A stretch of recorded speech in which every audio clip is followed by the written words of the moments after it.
So you either need to work on the door or the door panel of your E90. Stick around to learn how. This is BimmerTech's Digital Shorts. Here are the tools that we recommend. If you're interested in more videos like this, hit the subscribe button.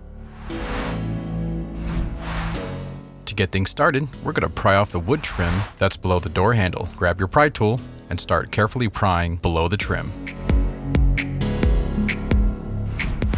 Next, we're going to grab a T20 Torx screwdriver or Torx bit and remove the 3 screws that were hidden underneath the wood trim.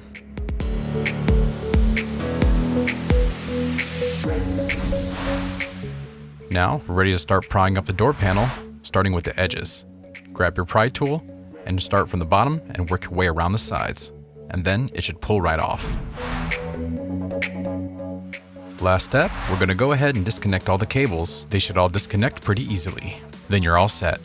If you didn't know, check out the links in the description to see more information through our blogs and other videos from this channel.